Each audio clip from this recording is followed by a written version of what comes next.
3,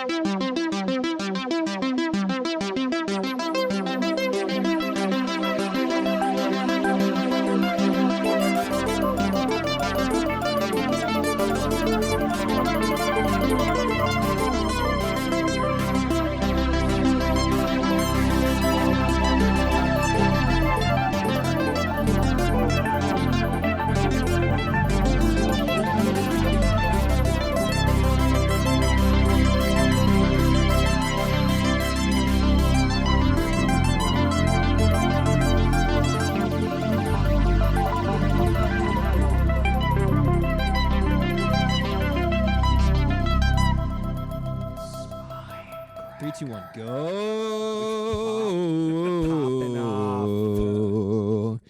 It's another episode of your favorite podcast, the Spine Crackers podcast. I am 1/3 of your host, Matthew Torpy. Welcome. You just doxed yourself.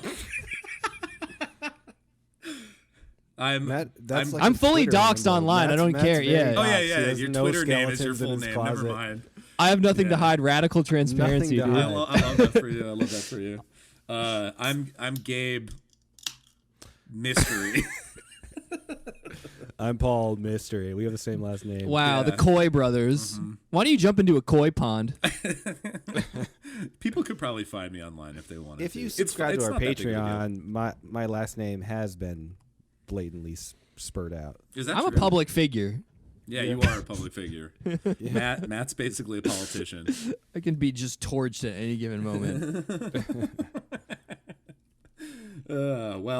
Yeah. As we said, this is the Spine Crackers podcast again. Yeah. Thank you for joining us. Not tonight. Time is not an issue for anybody. For yeah. It is for tonight instance. For me, and I got to say, it's a beautiful evening. It's like the first real nice day we've had here in a while. The clocks are jumped forward, and the temperature is rising. Yeah, the light is longer. Mm-hmm. You know, my brother doesn't follow daylight savings time. You just can't not. You can't just choose not to do it. I get that it's stupid, but you can't just. He doesn't set his clocks back or anything. He just does he also just go to his job an hour late or early? Yeah. Depending. I don't think chill. His job is really unique, and I think his boss might not follow it either. There's some sort of understanding. It's really, I don't want to get into it, but it's. I mean, don't get me wrong. It's a true thing. I'm here for it. I know there's all kinds of debates about this that I don't understand at all. And if there's any daylight savings time podcasts out there, you can feel free to pop on for a correction segment. Yeah, please. But it seems just absolutely stupid to me. I mean, I think it was. I've looked up. This is one of those fucking factoids that I've looked up like a dozen times and it just never sticks. You know what I mean? Yeah, definitely. There's so many of those. It's most of the factoids and facts in my life are just water off a duck's back. Yeah, true. I know there's a reason, and when I looked it up, I was like, okay, that's like a semi-justifiable reason. It kind of makes sense, but I completely forget what it is. Yeah, me too. I think it has something to do with Benjamin Franklin. I was gonna say it had something to do. I was no. I was joking. No. I was seriously. I was gonna say I think it had something to do with farmers and almanacs or something. Yeah, but I don't fucking know. I don't know either. Listen, guys. Whatever. Listen, guys. It's pretty much whatever. We're here for another purpose, and that is to discuss a book. And the book today is who, and then not me has to say it. It is my pick. I picked Leviathan by Paul Auster. Leviathan. Yes. Tarantula. It is the second book we've read on the pod. Did we do the first one on the podcast? Or We did. Yeah, we did. It was it must have been our second episode or something. Yeah, Moon Palace. Yeah, it's super early. But yeah, I like Paul Auster a lot. I've read the first book I read by him was City of Glass, which Gabe and I both love. I don't know if you've read that, Matt. I haven't. This is not City of Glass, the New York trilogy. Which City of Glass is one of the them? Novella is in there. Yeah, they're all really short. And then I read the Book of Illusions, and I love both of those so much. And I think the New York trilogy is his most critically acclaimed best book. So I've read two books that I really loved. I gave Moon Palace a super high score, but I kind of regret. I think we weren't fully calibrated yet. Yeah, we were young and ideal. So this is the fourth book by Paul Auster. I just wanted to give him a shot because I like his writing, and yeah. I feel like Paul Auster. This is also my fourth Paul Auster book. I read the New York trilogy, also Moon Palace. Your fifth. What? Your fifth Paul Auster book? No, fourth. I count the New York trilogy as one thing. It's one. I don't know. I know people separate them out. I know, and I think you can probably. I mean, I don't know. I guess you can buy them separately. I don't know, but. I just count it as one thing because they're all short. They're all so short. I mean, the whole thing trilogy is like shorter than 300 this book. pages. Yeah. Okay. So I just count the New York trilogy as one thing. So I've read that. I've read obviously Moon Palace, which we did this now, and then I read earlier this year in January. I think it was like my first book of the year. Actually, I read The Music of Chance, which is another one of his books that they made into a movie actually that I didn't know, and it had really. Yeah, I think it had fucking. What's his name? Oh god, I'm so mad that I can't remember his name. Should we just say actors' names? Yeah, Bradley Cooper. No. James Spader. Okay. James Spader and Mandy Patinkin played the two main characters in that. I genuinely love both of those actors. Yeah, so, yeah. I don't know who either of them are. Oh, James Spader. I know. Okay, yeah. Yeah, James Spader, coincidentally, in Crash, the adaptation of the J.G. Ballard book too. Was he? Yeah, that's interesting. Yeah, I mean, it surprises me that. Cool. Sorry, I zoned out. But yeah, no, yeah. So anyway, long story short, this is my fourth Paul Auster book. So Matt, this will just be your second. Big one. gulps, huh? Well, see you later. Yeah. This is my second. Yeah. Yes. Paul Auster is definitely one of these like names. Like, for a while there, like when I was in college and stuff, and like especially when I lived in New York City in my like early 20s, like he was one of these guys that was like, oh, it's cool New York City guy, and yeah, I always lumped him in with people like Jonathan Latham and Michael Chabon. You know, like they're all writing kind of these like weird. Is that it? I always said it. Chabon. Hamon. I said Hamon. I don't know. Chabon, Chabon. Yeah, I don't whatever. know. And for whatever reason, well, actually, not for whatever reason. Like, I actually still think this is a bit of a spoiler to my opinion, but like, yeah, I was always somewhat cool on these authors. He's too famous for you, Matt. That's what you're trying to say. He's too much of a big name. He's won too many awards. He's not cool hipster enough. Yeah, honestly, true. Too many people like something. I know what you're trying to say. Something's wrong. Paul, I don't know if you forgot, but last episode Matt picked like the second most popular book of all time, basically. Of all time. So in the English speaking world. So what do I need to pick? The Bible next? You want to read that? No. You like it because his name's Paul. That's why you like this book. That is very true, actually. There's a connection there that's undescribable. Yeah. It's we can't really understand. No one can understand it, really. Yeah, I agree. I mean, it is. I do think it's true what Matt was saying, that he's just one of these guys. He's written a shitload, like a ton of novels, but he's never has he definitely doesn't get the respect. He doesn't have the gravitas of, like I don't know, some of the other popular figures in kind of, quote unquote, like good books for good people. Well, here's. I mean, I guess maybe in like literary circles that I'm not incredibly familiar with, but I mean, Discord. I guess he borders on that hipstery line, but he does like dive into the. It's not even that he's hipster. He just, I don't know. You never see him on those with like Don DeLillo, who this book is dedicated to, by the way, which I think is interesting, and we could talk about. Well, because I'm pretty sure Donnie D. I'm pretty sure Donnie D, dude. I'm pretty sure White Noise is dedicated to Paul Auster. Is that right? Sounds like they might have kissed before one of his books publishing both of the books. one of his big books. I hope is, so. and I think it's White Noise.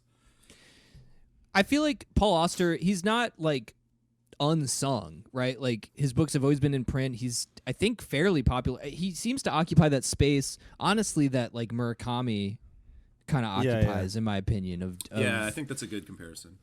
of being like readable, but I don't know, just like respected, and I think rightly so. But not that much respected. It's not like fucking Finnegan's Wake or something where you're like, oh my god, Yeah. Well, or like I said, or even DeLillo or somebody. You're right. Yeah. But yeah, you're right. This book was dedicated to DeLillo, which, since that's coming right at you right before you even start the thing, was sitting and looming large in my head the whole time, because I've not read like a massive amount of DeLillo, but like my immediate thought was just, this is like a post Underworld doff of the cap to DeLillo, it felt to me. Like another sort of like New York City dominating kind of like book, sort of in some ways engaging with like the synchronicities of history and like trying to create larger narratives out of that. I was reading a little bit, a couple essays about this novel, and apparently we can come back to this after Paul gives the plot summary, but apparently there are some like more explicit kind of parallels and or nods to Mao 2, which is another DeLillo novel which I have not read, so I can't speak to in too much detail, but yeah. Interesting. Anyway, what's this book all about, Paul? All right, I'm going to start reading it. We're just going to read the whole novel for you people. No. Surprise. This is about a guy. Does a narrator get a name? I actually forgot. Yeah, Peter Aaron.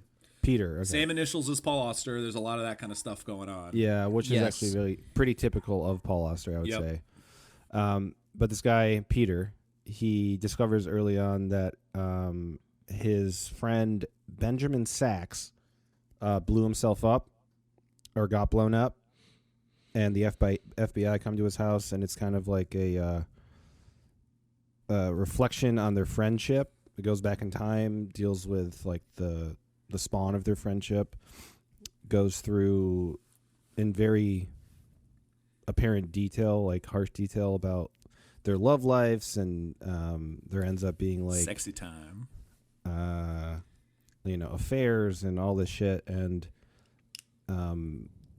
Sachs ends up having like an accident that makes him rethink his life, and then he ends up kind of going crazy and becoming the Unabomber type personality guy.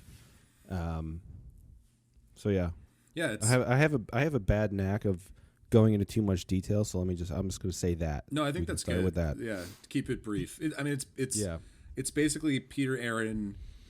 Because when the FBI, I think this is the one thing that I would say is important that you missed at the beginning there, Paul, or didn't say, is that the FBI doesn't know that it was Sachs who was blown up at the beginning of the novel, because he was just vaporized by a bomb on a road in Wisconsin. And Aaron's phone number was found written on a piece of paper in the guy's wallet, which somehow survived, and the physical body didn't, whatever, that's it, okay. So that's how the FBI gets in touch with Aaron, and he kind of realizes that it must be this guy, Ben Sachs. And so the book is Aaron writing a book kind of about Sachs and Sachs's life, and it sort of turns out that the book within the book is also called Leviathan, and that was the novel Sachs was working on sort of before he went off the grid and started doing his terrorism activities. And so Aaron is just kind of retelling what he understands about Sachs's life and how he got to the point that he did by the end. It's almost like a secondhand confessional sort of biography made under extreme duress before any sort of legal action can be taken into like. But there are. Yeah. There's also just like very liberal fictional elements, like switching the point of view a lot. It's not like a journal entry of what happened. It's like very fictional. Like you'll see the story from like a bunch of different characters' perspectives that is obviously fictionalized. So it's like it is. I don't know. This comes into the question of like when you Google Paul Auster, one thing that comes up is like Paul Auster, probably the most well-known postmodern American author. And I guess people love the word though. Yeah. Yeah. I mean, like, I think it's like it just is shorthand a lot of the time, right, for like fiction that is employing awareness of itself as writing. Yeah. You know, Yeah. which this book is about. Like, it's part of this book. You know, and that's not untrue, but it's also like a flippant use of postmodernism, I would say, a lot of the time. It's so just a too. little imprecise, probably. Mm-hmm. Yeah, I would say Because, so. but Paul, you're right. Like, that was one thing that was throwing up a big question mark in my brain, was like that whole thing of Aaron, right? He's the one supposedly writing this detailed account of Ben Sax's life to the best of his knowledge, but the best of his knowledge could never include some of what he's been writing. Mm-hmm. So yeah, you're right. It does throw up the question, like, how did he know about like fucking certain conversations that you know, for instance, Ben had with Lillian, or something like that. Like you the know, daily, it's like the very detailed daily activities they had. Yeah. like Yeah. Ben didn't Especially have when you journals, find out- and Yeah. certain characters didn't talk to Aaron by his own confession. So yeah, it's And it was unclear. It was an interesting sort of like you know, device, I suppose, because early on in the book and various times throughout, Aaron is sort of like, this is all just going to be the facts that I know, no embellishment, no speculation, and there's embellishment and speculation just rampant throughout the text, right? So it's like an interesting kind of performative contradiction on the part of Aaron in the process of writing the book. And I think certainly a lot of it is, it gets to one of the central themes of the book for me, which is like, what can you ever really know about another person or another person's life? Like how intimately can you understand another human being without sort of, you know, actually being them yourself, right? Yeah. And in that way, I mean, maybe the book that this reminded me the most of, at least that we've read on the podcast, is The Real Life of Sebastian Knight, right? Which is a similar story where it's someone trying to reconstruct the life of another person and running into the various sorts of difficulties involved in that. But even aporias. even the concerns of like the confidence man was something I thought of, right? Because we're still contending with the problem of other minds now. So it's like definitely something else that was also more or less addressed in the book too, right? Like, Yeah, I was thinking a lot of Moon Palace by Paul Auster. how so? For real though, how so? No, I He wasn't was actually. Damn. All right. No, I think that one of the strengths of this book, though, is like that highly personal nature of being in a relationship. Like, I think that this one touched on like maybe a different side of Paul Auster than I've read before. Is just like the issue of relationships and marriage and secrets and the perception of another couple that you think is like, you know, entirely fine, but then if you're friends with them, like you end up finding weird secrets out about them. And so yeah, it was kind of I like that a lot about this novel. Is just like it did seem like a different side of Paul Auster that I haven't seen. A little more like more personal and relatable, I guess. I feel like this is, from what I've read at least, this is by a pretty wide margin his most like the closest he gets to just like straight realism. Like there's because the New York trilogy is very weird and a lot of stuff in those stories doesn't make sense, couldn't really sort of happen, or is otherwise kind of strange. Moon Palace was definitely, I think, weirder than this book, if not flatly fantastical. And then like the Music of Chance, which is the only other one I read, also had some very weird moments. A fun little detail we've talked, and maybe we should talk more about Auster's kind of like, I don't know what you would call it, but the way he inserts himself and the characters are sort of based on his own person and whatnot. Like I think Aaron's wife in this novel is Iris, and Paul Auster's real wife's name is Siri, so it's just backwards. that kind of thing. But one interesting connection that I found is that in the beginning of the story, when Aaron is relating how he met Sax, which is a cool story that we can talk about when we get into more detail. They meet at Nash's Tavern, and Nash is the name of the main character in The Music of Chance. Oh, okay. So maybe he was the bartender. Ooh, unified, expanded universe. Yeah, exactly. There's also a mention of like maybe a title of a book or something, but he uses the word Luna while describing. I think it was a book. And it made me think of Moon Palace. I think that's the title. I think that's another one. I think Luna is the title of a book in this novel, which is definitely Moon Palace. Yeah, because Aaron is a novelist. Right. To extend that even further, that it's just Paul Auster. But yeah, Aaron is and a novelist. so is Sax. Yeah, which is another like biographical meta thing that Paul Auster does. He writes a lot about like it almost feels like he's writing about his own personal writing process in some aspects in his own life. Just, mostly because of what I've learned about him through interviews and stuff, is he's like a kind of a secluded person, and he, like the descriptions he writes about Peter writing or about Sax writing is like kind of what I assume his process is, just like diving. Yeah, I don't know. Maybe that's a lot of writers, but it seems like Paul Auster does try to reflect himself in the work a lot in that way. Yeah, I think he's interested in the question of like, in this story in particular, the big question is, right, like what do we know about people and what constitutes like the official story?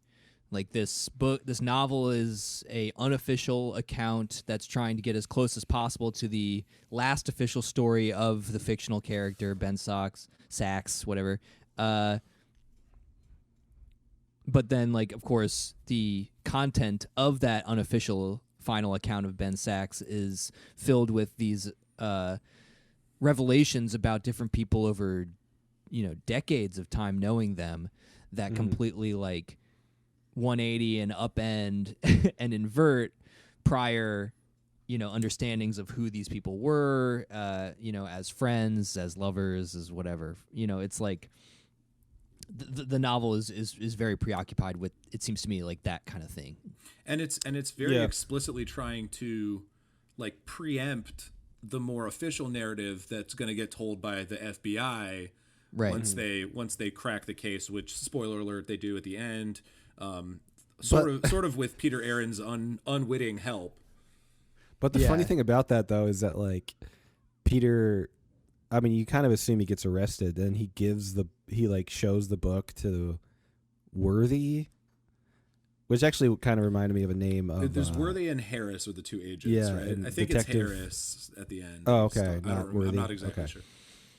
But I thought the name Worthy was kind of a callback to the last book we read, which is just like name your cop Worthy, Mr. Worthy of Forgiveness. Yeah. Exactly. But I mean, he gives the manuscript, he gives the book that he just wrote.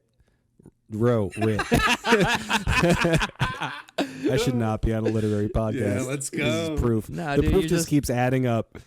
But yeah, he gives the manuscript to the FBI agent, and it's just like, and then I handed him the book, and that was it. It makes me. I was like, what the fuck? Are we supposed to believe that the FBI agent like published this book?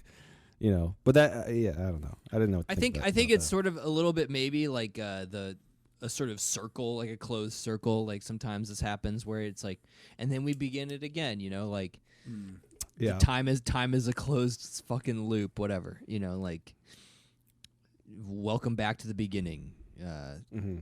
Yeah, I don't know. Well, and I think that fits with Auster's kind of, he's on record as saying like all of his books are just one book, and so really? yeah, which I think is just a way of saying that they're all kind of preoccupied with the same things. He has like a handful of themes that I think he really hammers on in almost every book. And that's true in this book for sure. But, I also think it fits into some of these kind of, referential, whatever, metatextual things where he is a character in a lot of his books. His books refer to each other in ways, like little ways, like the Nash's Tavern thing.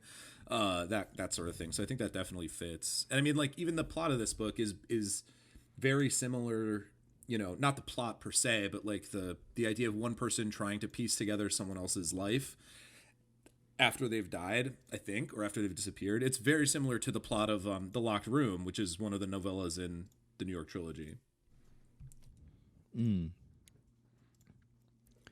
There's also like I found this more in Moon Palace in this one in particular, but there's like the issue, there's a lot of coincidences that seem to be over the top. I mean, definitely in Moon Palace, but there's one in particular in this book that was just like,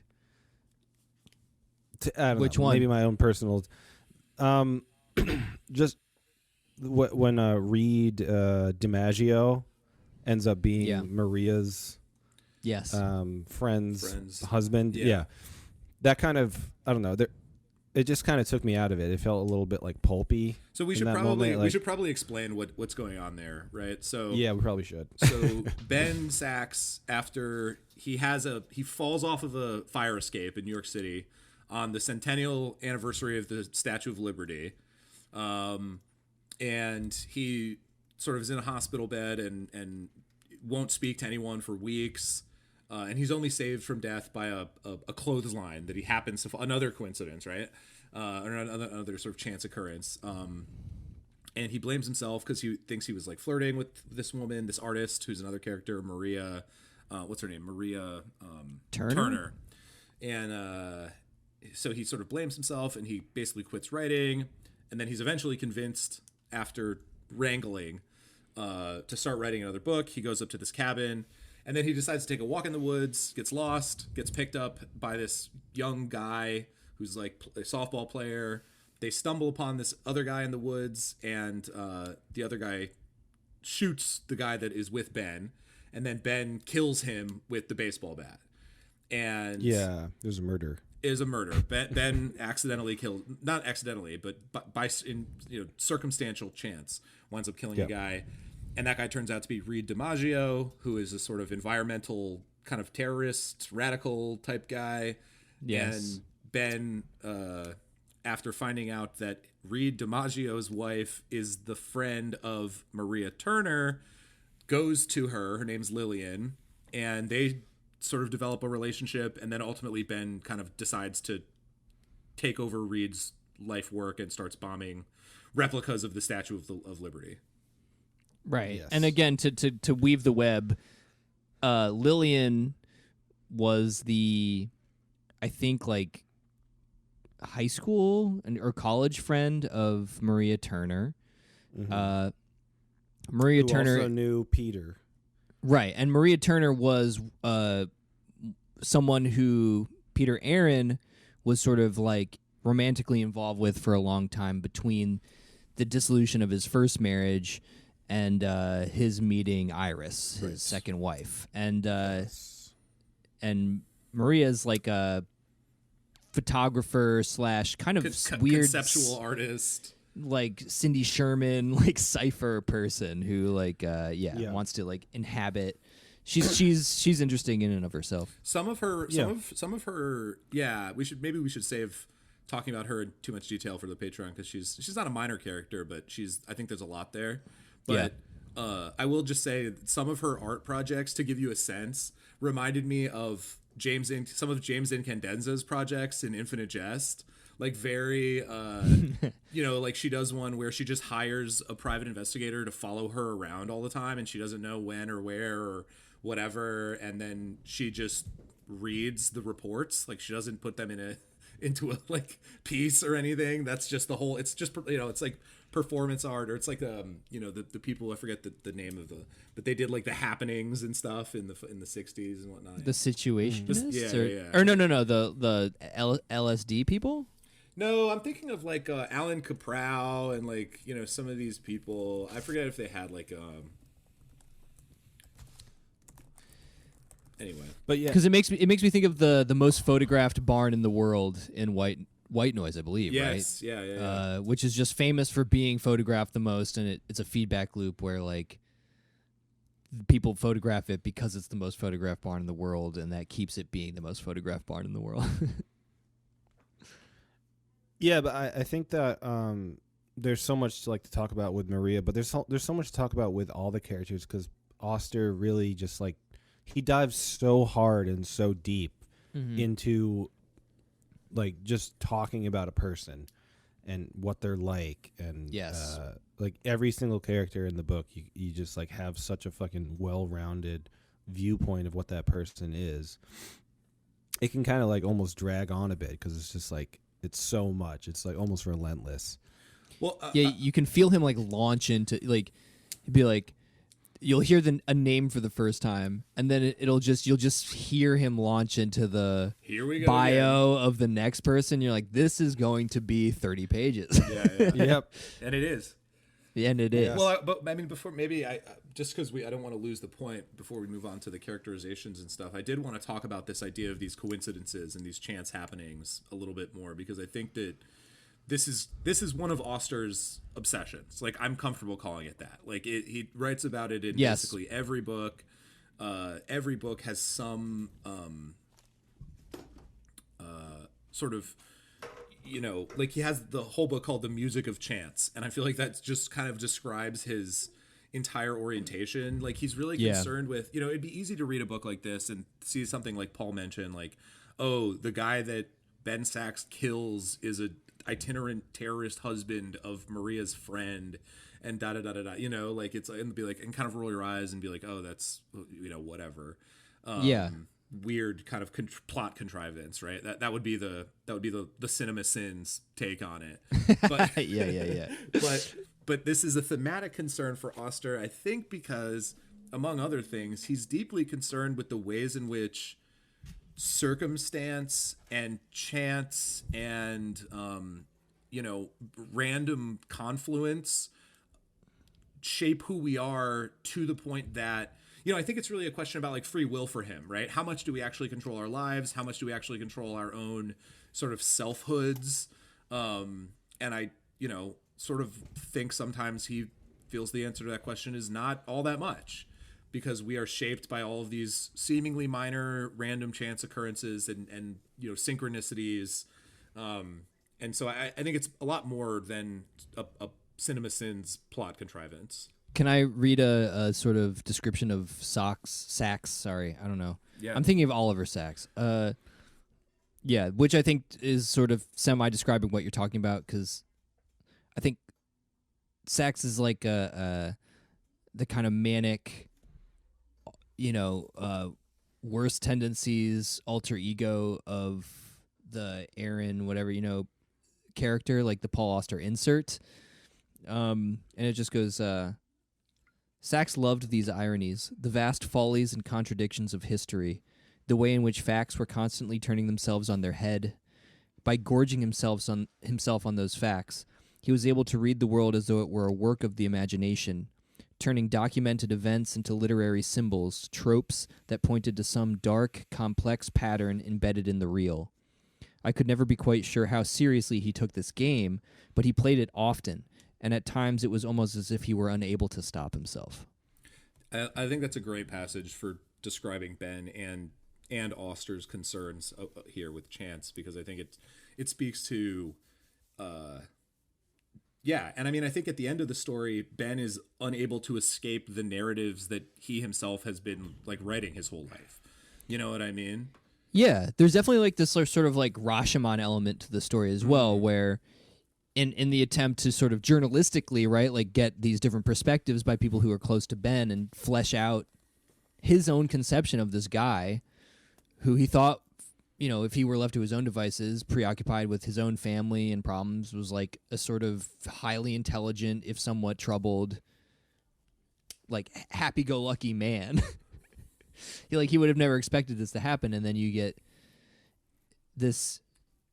The only thing I could say is a kind of regular rhythm to the book, also of as soon as you're comfortable with a status quo, as soon as anyone's comfortable in general with a rhythm to their life that makes a kind of sense that they can sort of settle into, there's a 180 that occurs. or some shattering event. And I mean, I think that phrase that was in that passage you just read, and I have another one I want to read kind of on the same point.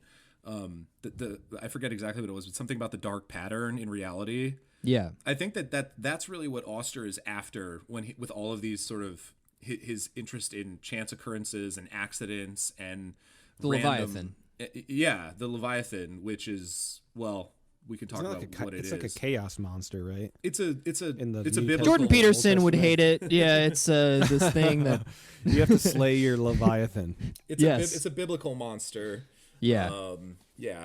But Auster is concerned, and this is why. Okay, maybe this is getting a little too like literary theory with it, but this is why I feel like I don't necessarily agree with calling Auster a postmodern author, because in postmodernism, they're certainly concerned with sort of the chance and the arbitrary nature of modern life and that sort of thing in general. But for the postmodernists, what arbitrariness and sort of contingency are about the dissolution of structure, about the dissolution of patterns that allow us to interpret the world reliably and things like that. What Auster is looking for is a way to interpret contingency and accident in a way that is pattern giving and meaning giving. And I think that at the end of the day, even Sachs, all of these, his whole arc is that all of these accidental occurrences, going back to his first trip to the Statue of Liberty and his subsequent falling off of the balcony on the Statue of Liberty's anniversary, if you're really postmodern, you say that random occurrences, no meaning to be found, but we do find meaning in them as people, right? And we find these patterns, whether they objectively exist or not. So I think that Auster is interested in that topic, but not in a way that would signal to me any sort of like postmodern philosophical commitments, if that makes sense. Yeah, nothing other than being sort of the inheritor of like contemporary thought, right? Which is influenced by postmodern thinking. Yeah, I mean, so here's the passage I was thinking of that made me sort of think of this a little bit. And this is describing Sachs's accident. In other words, even if Sachs seemed to be doing more or less well just then, even if he was only dimly aware of his own distress during the months and years preceding that night, I am convinced that he was in a very bad way. I have no proof to offer in support of this statement, except the proof of hindsight. Most men would have considered themselves lucky to have lived through what happened to Sachs that evening and then shrugged it off, but Sachs didn't. And the fact that he didn't, or more precisely, the fact that he couldn't, suggests that the accident did not change him so much as make visible what had previously been hidden. If I'm wrong about this, then everything I've written so far is rubbish, a heap of irrelevant musings. Perhaps Ben's life did break in two that night, dividing into a distinct before and after, in which case everything from before can be struck from the record. But if that's true, it would mean that human behavior makes no sense. It would mean that nothing can ever be understood about anything. Doesn't he go on to say that like Sachs' reaction, he could have had like 1,000 different reactions to his accident. Mm-hmm. Basically like an infinite amount, right? Yeah, and I think that, but I think what that passage speaks to also is like this idea that the rupture, the sort of cataclysmic moment, is for Auster at least part of some sort of pattern, right? Some sort of story to be told, some sort of narrative. It's not just a random before and after moment where, because as he says, right, if it really is a full break, then everything that comes before should just be thrown out the window anyway, because you're basically just starting life over again, and there's no interpretation to be done there. But these ruptures feel to me like, at least in Auster's investigation of them, a point of kind of expectation meeting reality, and therefore like reality being disclosed briefly, right? Mm-hmm. Like this is where maybe where I'm completely contradicted, I'll be able to see where my expectations met the reality of the situation and how I was so horribly wrong about what was going on and how that might inform me as to, you know, a portion of reality, or reality for a brief flash was actually like there for me to witness. Yeah. And I think when Ben talks about describing his feelings during the fall, when he's describes in detail his, I mean, he literally goes through a fall. like the fall, right? Yeah. But he describes in detail his sort of mental state, and I think that's of a piece with what you're saying, Matt, for sure. Although the brutal reality of that actual mental rupture meeting a cataclysmic and traumatic experience is one of banal, just kind of like horniness, you know? Yeah. Well, yeah. You mean what led up to it? Yeah, like and okay. Can I read another passage that has to do with Maria? Because Maria is ultimately the cataclysmic other person involving that kind of, in a way, physically, literally started the fall. Yeah. He's the cataclysmic catalyst. Yes. Yeah.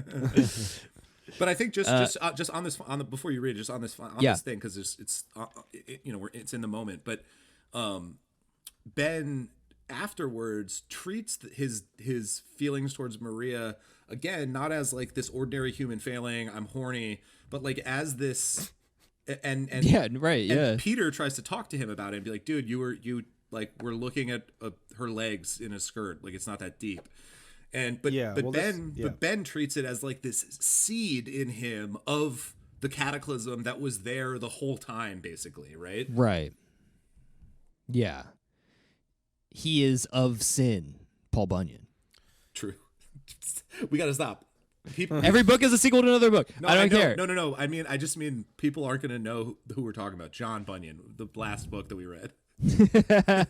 I actually, before I was making a joke, and now I actually said it by accident. Fuck. Oh, did you really? Okay. Yeah. Well, I'm glad I corrected it then. All right, sorry. Read. You got Paul on the mind, don't you? I do. It's tough. There's too many Pauls around me. Yeah, well, I think there's not enough. All right, well. All right, read the damn passage. Well, did you want to actually say something, Paul, before? No. Okay. No. Read. So, all right. And this is about Maria hiring the private detective, right, as we mentioned before, and like, you know, as part of an art project. In one work, she hired a private detective to follow her around the city. For several days, this man took pictures of her as she went about her rounds, recording her movements in a small notebook, omitting nothing from the account, not even the most banal and transitory events. Crossing the street, buying a newspaper, stopping for a cup of coffee. It was a completely artificial exercise, and yet Maria found it thrilling that anyone should take such an active interest in her, even though she hired him to do it. Microscopic actions became fraught with new meaning. The driest routines were charged with uncommon emotion. And again, I feel like this is what's happened now with Ben. Like, not that deep, but it can be, and it was for this guy. Right, yeah, exactly. And again, it's somebody, narrativizing and injecting meaning into events, and that being real enough. Well, and I think right, yeah, exactly. And I think it's this interplay between for both the characters in the story, for maybe Ben specifically, but also for Auster, it's this interplay between contingency or the appearance of contingency and a deeper underlying necessity, right?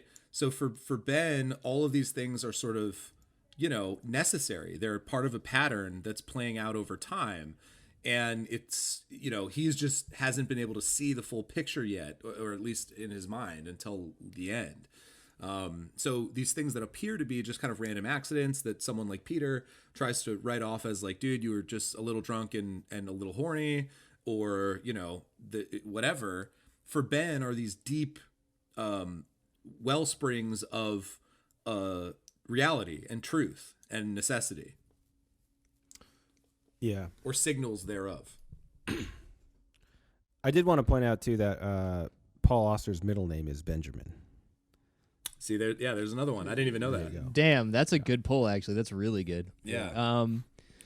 But I mean, I don't know. Maybe I look at it from a different perspective. But I remember bringing up in the Moon Palace episode that I thought that like Auster's viewpoint was kind of like the shame-based narratives in that book kind of coalesce with the shame-based narratives in this one. That comes down to like, I think, a level of religious shame almost that possibly Auster is dealing with, or at least talking about. Just, I don't know. There's like an element of Ben that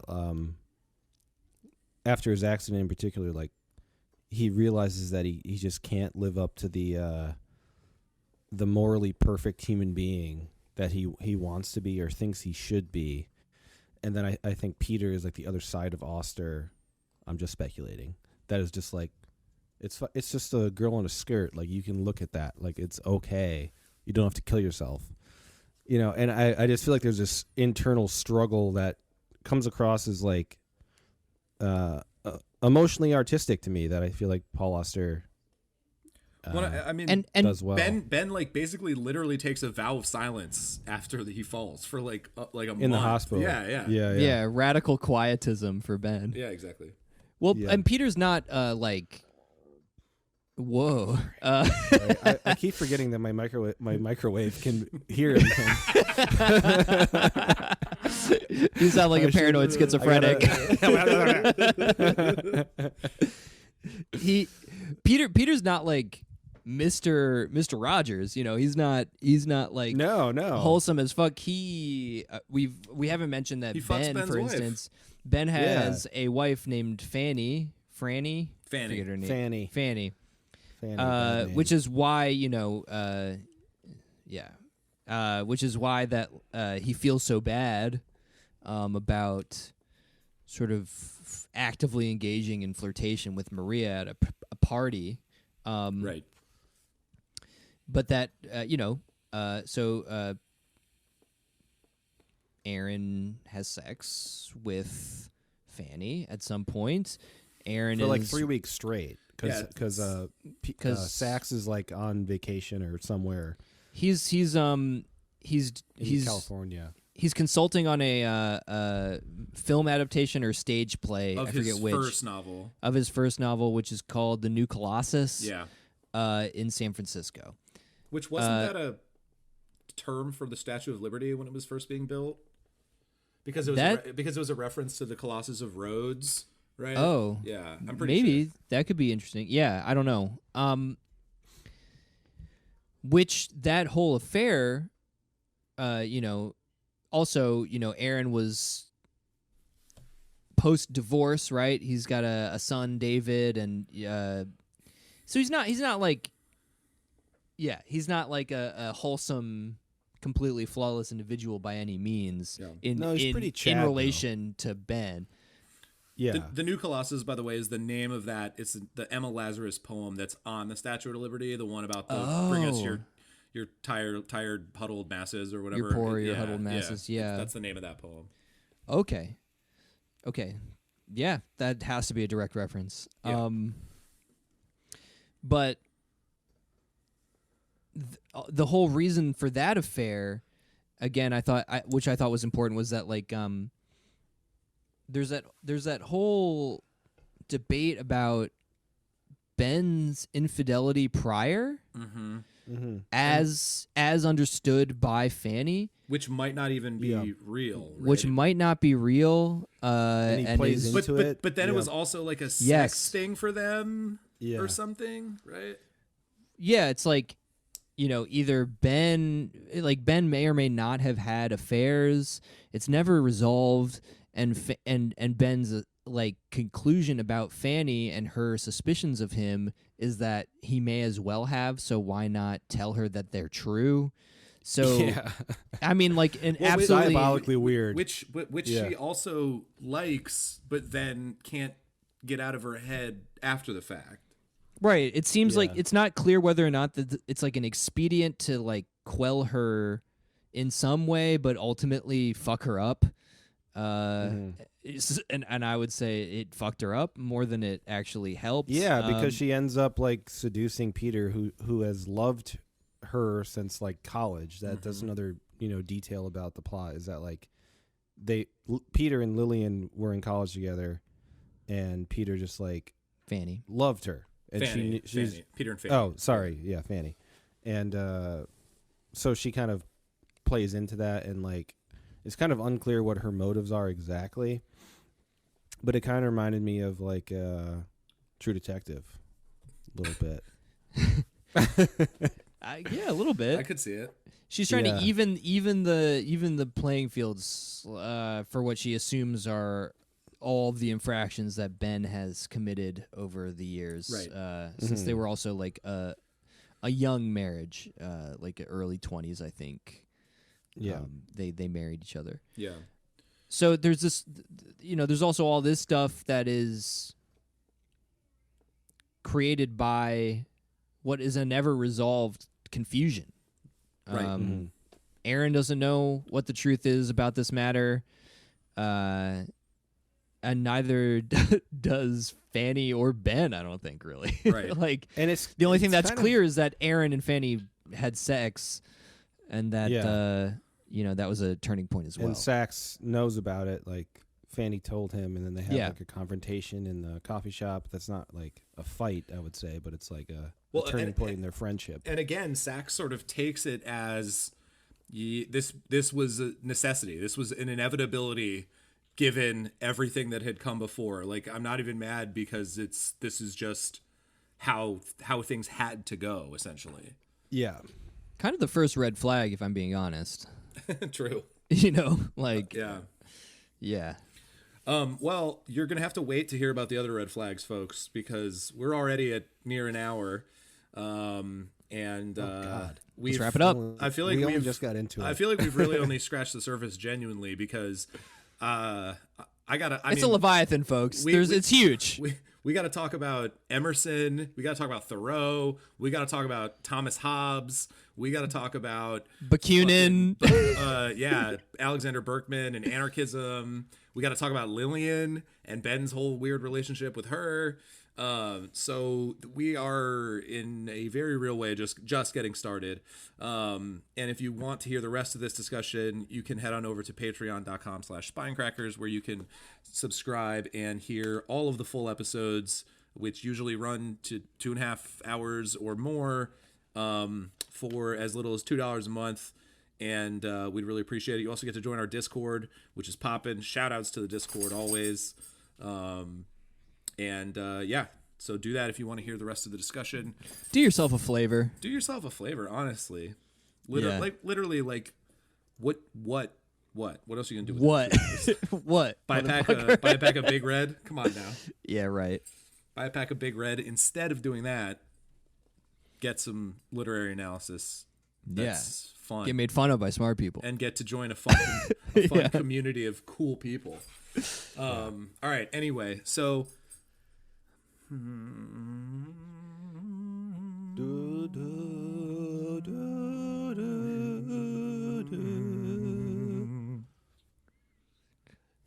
We just read another book. Yeah, we did. You're baby. a wizard, Harry. And wait, Scrabble word first. Oh, we do that first now? I don't have one. I have one. I have one. Okay, good for you. So Well, I've been fucking up recently, so I'm trying to get it in. I didn't write. I didn't. All right, I have one. Mine. So this is a word, that we either didn't know or would be good for Scrabble, or just kind of a cool word that was in the novel. Mine. Maybe this is a stupid one, but mine is Corolla. I knew it was a car, like Toyota Corolla. Yeah. And I guess probably in the back of my mind, I figured that it was a real word but you never know, like cars I'm all ears. I've never heard this. And so I knew, obviously, like Corona, like light, and it's in the context of light. The Corollas of burning light is the phrase. And I was like, but that's not a Corona. It's different. That's like a thing that's in the sun, right? Like a halo. Yeah. But a corolla is the petals of a flower, typically forming a whorl within the sepals and enclosing the reproductive organs. So there you go. Whoa. Damn, Toyota. I know, it's a deep hell? Deep cut for Toyota. Yeah, a little erotic, if I'm being honest. Oh, definitely. Whirls? Big reproductive George organs. O'Keefe vibes. George O'Keefe would love the Toyota Corolla.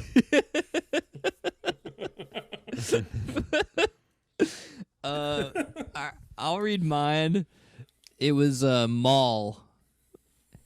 Like Darth Maul? Moll. That's a good one. And all it means is a gangster's female companion and or a prostitute.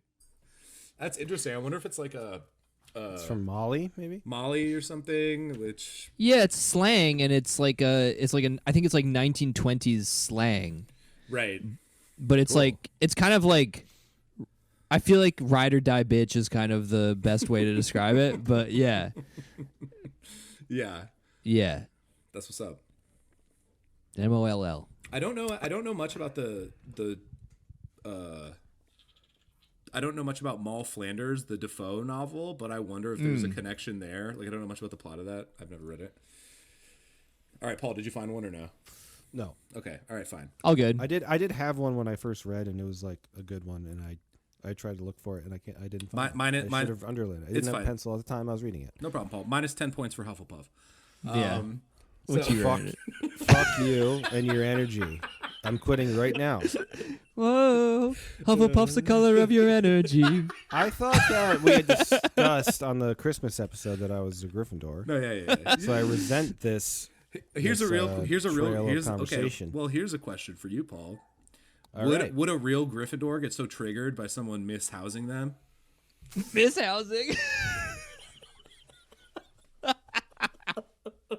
I think they would. Yeah. I don't think so. I don't. Are Think you They'd have mishousing pride- me? They've had pride in their No. colors and the I don't think. Gryffindor colors. I don't think so.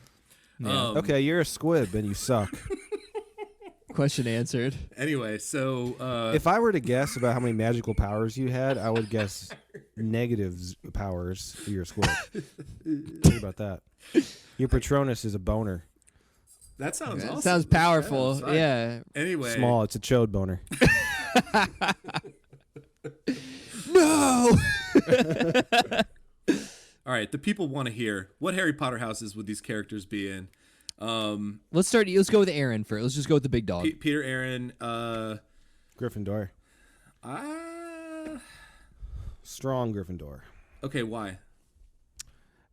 I feel like he always kind of did the right thing for other people, but also for himself. I think the situation with Lillian was Like when just he had sex with his friend's wife.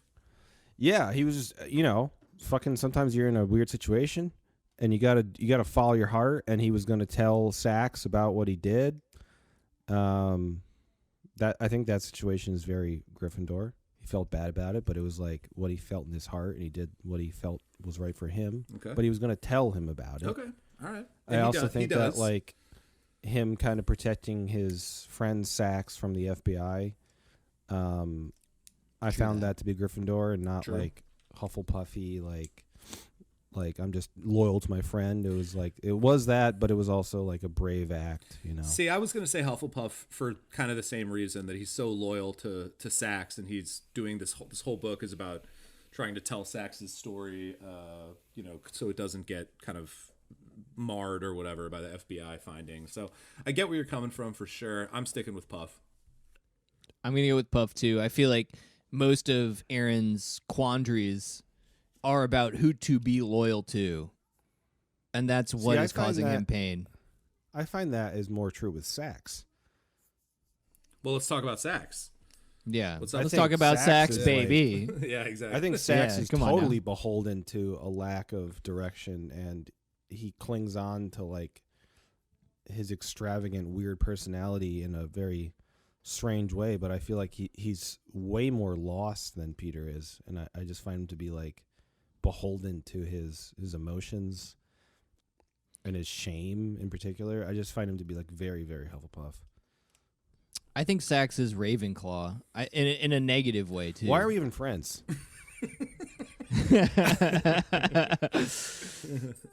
I think well-argued disagreement is the hard blood of progress. yeah, we're profitably discoursing. Yes, we are. Yeah, because I think Sax whatever is he's like I don't know. He's almost to that point of like, I have such an open mind that my brain falls out of my ear. True. Kind of person. Like he's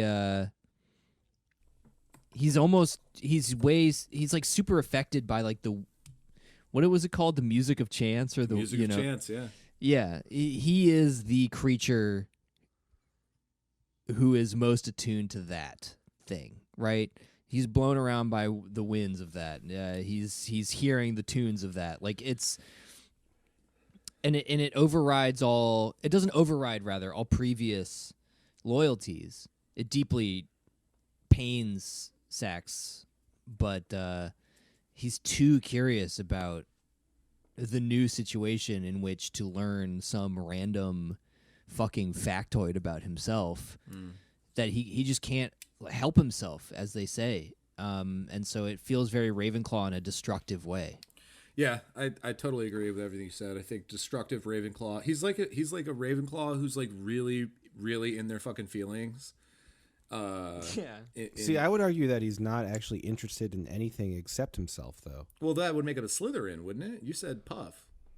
I would say like Hufflepuff, because he's so fixated on like a greater idea of what he should be doing and what he should be following. I just don't really find him that curious. I feel like it's all a mask. Like when he falls when he falls and he like has a realization about his life, it almost seems like he thought his whole life he did. He said that it was like all bullshit. Yeah. Like he wasn't actually like curious. He was like trying to mask himself in the personality he developed. I mean, that's fair. I feel like he's like he's Ravenclaw, but then there's like a There's a darkness. There's a Slytherin at in the threshold or whatever the fuck. Yeah. Yeah. I think he's demented. He's like the Raven carrying the snake, you know. Yeah. All right. Is there anyone else? We didn't get into detail about most of the other characters. I mean, we could do Maria. There are a number of characters. Like Paul said, like all these characters have very fleshed out backgrounds. Honestly. Yeah. We should do all of them, but we're running out of time. Maybe in the Patreon we could do some of the lesser talked about characters at the beginning. Sure. Including like basically every female character. Yeah. Well, true. Yeah. I mean, you said something. Well, whatever. This is all going to come back. We as we've said, we've just started the conversation. Really. Tip of the iceberg. Tip of the iceberg. Yeah, I think we'll probably talk about Fanny, Lillian, Maria, and because I think the structural roles they occupy for Peter and Sax are really interesting, and the way that those dovetail and overlap and or complement each other. Okay, well, they're more important in the narrative than than Aaron is. Oh, no question. As any kind of motivating force, Aaron is just the narrator. Is a conduit. Yeah. Yeah. All right. Well, we'll talk about that maybe on the Patreon segment. We'll get into those characters more. Final scores, fam. Dibs not. Oh yeah, Paul gets to go last. Crap. Oh, this is a tough one for me. I gotta say, I kind of didn't enjoy reading it. It's like just like in terms of an experience. At first, I was really hyped. I was like, really interesting opening. This guy blows up on a road. I know who it is. I'm gonna try to tell his life story and whatever. And I think that a lot of the characters were really vivid. A lot of the descriptions of relationships I thought were just really subtle, and that was something that Auster really excelled at here. The other stuff, I feel like a lot of the thematic stuff you kind of have to dig for a little more, which is not a criticism by any means. But I don't know. Like I felt like, and maybe this is just me with Auster because I read the New York trilogy first, and that book is very, very strange. It's all of those novellas are very strange and weird, and that's what I loved about it. And everything I've read of his since then has felt like, I don't know, a little more pedestrian by comparison. And this included, and I have to say, I really did not like how the book ended. Him just being like, and then I wrote this book, and the FBI agent came, and I handed him this book. and that's the end. I don't know. It just was a big kind of a wet fart moment for me. And so that's gonna knock my score down a bit. I think talking about it, and there's a lot more stuff to talk about, as I've said, has made me kind of see things that maybe I didn't see before. I don't know. I'm stalling at this point, but 3.37. Nice. Yeah, I feel similarly, and I'm even less familiar with Paul Auster. Obviously, as always, the nice hour-long discussion broadens my perspective, and I see layers, and that always is just sort of like, as far as craft goes, I'm always like, all right, nice, you know. Yeah. I would have just breezed over some stuff had it not been for other input, which is why this is great. That's why we're the best literary podcast on The best. And No one touches us. Try it. That's right. Come for just us. ask Sweden. Yeah. Okay. Whatever the 31 other ones that beat us, fuck you. We're coming. Or well, I forget where we stand. Yeah, it didn't feel yeah, I don't know. There was a whole lot of characterization, and there was much hay made about, these synchronicities, these seemingly improbable events, and how we can draw those connections to create a narrative. But ultimately what felt the strongest was what Gabe said, just super well observed conversations and dynamics amongst friends and romantic partners, basically. The most grounded, banal stuff in a way. It was the most interesting to me, was the thing I enjoyed the most about this book. And then the so-called Leviathan, the ore narrative underneath that was swimming darkly, and sort of driving all things in this book. I don't know, man. It just I didn't feel it too strongly. It wasn't evoked for me by this story in particular. So I'm also gonna have to give it I'm gonna give it a 3.3. Nice. Yeah, I mean, I love the New York trilogy so much. I read it in college, and it was probably one of the first. It probably was the book that kicked off my interest in reading more seriously. I would say. Just, honestly, same. I've read it twice. Really? One of them, yeah. Yeah, and it's weird. No small because, thing. He wrote that book. I think it was his second or third novel. It's really early on in his career. And it almost seemed like he's tried to reel it back. Every book I've read since then has been a little more subtle and has less less layers. And I think the New York trilogy works so well for me because it's there's so many weird layers, and it's just toppling over you and hitting you over the head, that I feel like he's been trying. The books I've read since then have just been too subtle and too removed from that initial way that he wrote. And it just there was something about it that didn't work for me. I wanted it to be I wanted to hit me over the face in a way, you know what I mean? What are you laughing at, Matt? You laughed at something. I'm looking at this is my personal girlfriend. life. Yeah. But I mean, I did really like the characterizations a lot. I feel like Auster just understands people, and I've always just loved his writing. There's an interview I watched with him where he talked about what he tries to do in his writing style and what he likes about reading, and he talked about how he likes reading a book that kind of feels like you're listening to music, and he tries to evoke that in his writing. And when I heard that, I was like, that is how I like to read, and that is how I read your books. Honestly, I feel like he's just so good at writing that it flows with me. It resonates with me in a weird, deep level. But I also would say that I wanted some humor in this book. I think that's one thing he lacks. I want some fucking humor. And maybe it's because serious. He's very serious. Maybe it's because I've been reading more books and I value that more than I used to. But like, yes, it's so serious. And there's some moments in this book where I was like, should I laugh at that? Is that funny? It's kind of funny, but it's not like witty. So well, I was stuff kind of desperate for hey, that. Sax is a funny guy, and then that's just the description of Sax. Right. Yeah. Yeah, exactly.